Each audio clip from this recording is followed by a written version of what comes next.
Yes guys, welcome back to another video. Welcome to the George Benson football channel. It is the start of Chelsea's Champions League campaign, the biggest club competition in world football. Today, we travel to Zagreb in Croatia, the hometown of Mateo Kovacic, and we've seen Kovacic is there in Croatia, posting a load of content. It's a beautiful sub-story. We've also got RB Salzburg and AC Milan in our Champions League group. When you look at this group, Chelsea should be qualifying from this. AC Milan are the clear second favourites in this group, or joint with Chelsea, whichever way you guys want to look at it, with Chelsea being second seeds.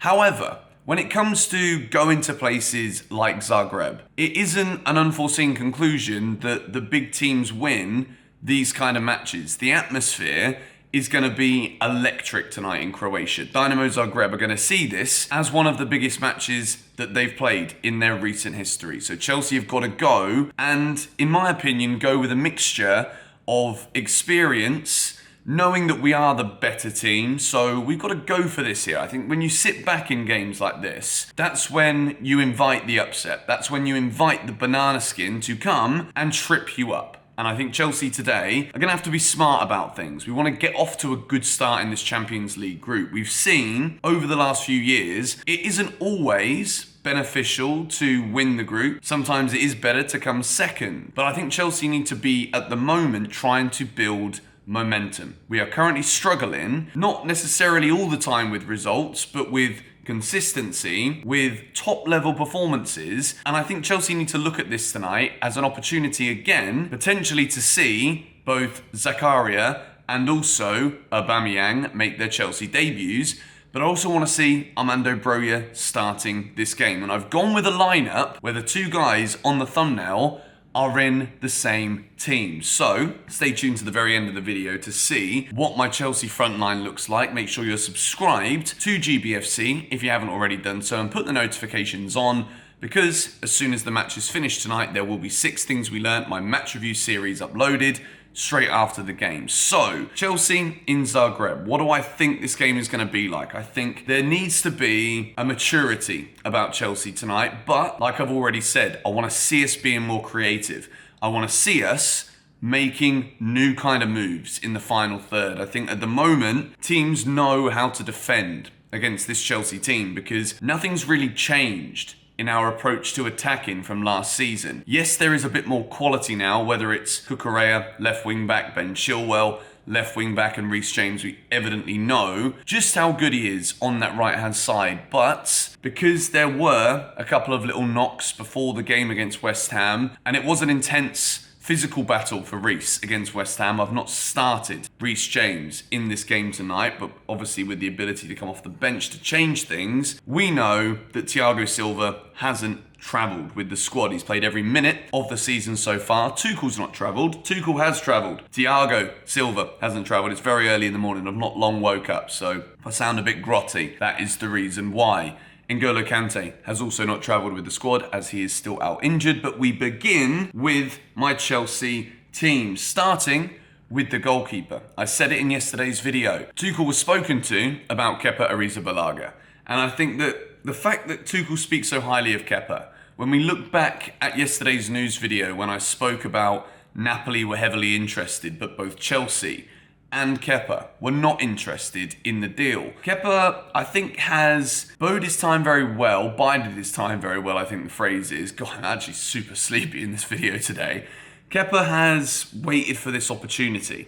And I think now it is time that Thomas Tuchel really gives him a shot here. And I think if Kepa performs in this game tonight, then he has allowed himself the opportunity to start in the Premier League at the weekend too, in the game against Fulham, in the early kickoff on Saturday. I think Kepa, in terms of his strengths, we know that outside the box, he isn't the best. He is good when it comes to ordering players around in front of him. Shot stopping, also very good. Penalties, also very good.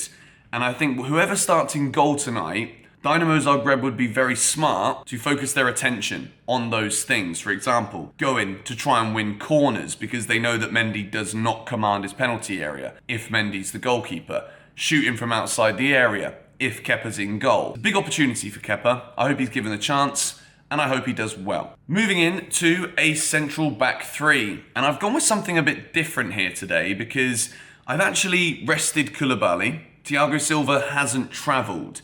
My back three, I've gone with Fofana, Chalobah, and Cucurella. It is a bit of a gamble. This is a back three that has never played together before. But after what we saw from Ben Chilwell in that last 18 minutes of the match against West Ham at the weekend, I think Tuchel knows that if he wants Cucurella to play, he is going to have to play from the bench. And I think with Cucurella not playing before in the Champions League, I think this is the perfect opportunity, not disrespecting Dinamo Zagreb, because I think Cucurella we know can play in this position. So with Chilwell on the left wing back position today after that phenomenal 18 minutes, I think that we should see Cucurella in this position. And I think it's also a good opportunity for Chelsea to rest Koulibaly as well. Maybe Thomas Tuchel doesn't want to rest both Silva and Koulibaly for this game. It could be a bit of a risk, but I do think in match week number 1, Chelsea are expected to win. Again, don't want to disrespect the opponents because they're a good side, and if you make it into the Champions League, there is never easy matches in this competition, despite what it might look like on paper. For the wing-backs, I've gone with Chilwell and Aspi for this game. I think Reece, we know that Chelsea should be winning this game, so I've gone and rested Reece because I'm just so concerned at the moment that until we start to work on different attacking solutions to the way we attack, I'm concerned that if Reece James gets injured, where does the creativity come from? So in a match that will be incredibly physical, you also need experience. As Azpilicueta, I'm not saying that Reece James isn't experienced, and having just signed a new 6-year deal, Tuchel's probably going to want to go out there and play him. But again, I've gone with Aspi in the right wing-back position. Let me know what you think about this. The reason I've gone with 3 at the back is because as much as I think Chelsea should be going to try and win this game because we should win this game, I also think that in the Champions League, you can't afford to experiment with things. And the fact that we're not playing so well so far this season means I want us to go with what we know. And Tuchel knows how to play and win the Champions League for Chelsea with a 3 at the back and a wing-back system. The 2 in the middle, Ruben Loftus-Cheek and Mateo Kovacic. I think this is the strongest midfield pairing that we can go with right now. Mateo Kovacic, obviously, there is added importance with this fixture for him today. Ruben, I've been incredibly impressed with. One of the main things that Ruben Loftus-Cheek has done much better this season compared to last is not holding on to the ball for too long, being able to use his physical presence and his body to shield off players, but then offload it, be that sometimes it is still sideways or backwards, but he isn't being caught in possession as much as we've seen in the past. But we now have to finish with my front 3. Again, a never seen before Chelsea front 3, and I've rested Raheem Sterling. You guys might think, Benson, there's far too many changes in this game and you're disrespecting the opponents. Hakim Ziyech, Armando Broja through the middle, and Pierre-Emerick Aubameyang on the left wing. This will, with Cucurella and Chilwell, look a little bit more like a front 2 of Aubameyang and Broja because of just how advanced Chelsea can be on that left-hand side.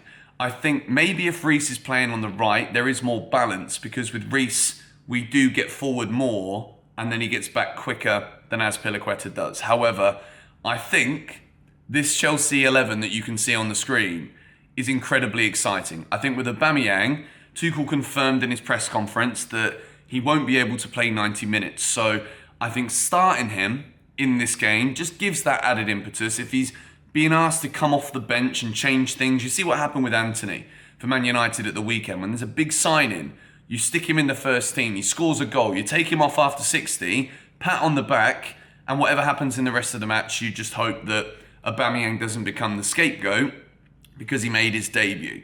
Obviously, with any Chelsea number 9, there's going to be pressure. Aubameyang's got the number 9 shirt, but we've seen him before operating on that left-hand side, particularly at times for Arsenal.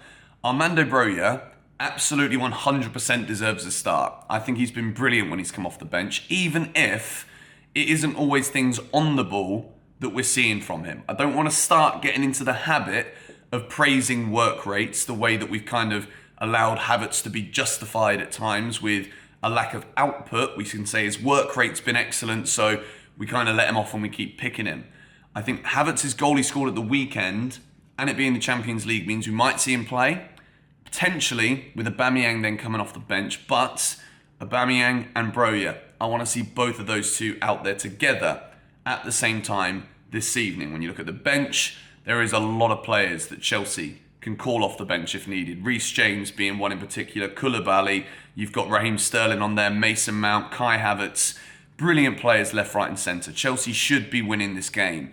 My prediction is it's not going to be easy, but I think a 2-0 away win on match week number 1 would be efficient. 3 points is all I really want tonight, but I want to see a bit more creativity and a bit more in the attack and solidity at the back too. So yeah, let me know what you think of this Chelsea starting 11 in the comments down below. The match is the early kickoff tonight in the Champions League. I think it starts at like 5 o'clock or something like that. So it's a nice and early one, or relatively early for me. It will still be a late night, but at least the game kicks off early, so I'll have energy to make the 6 things we learned for you guys straight after. Come on, you Blues.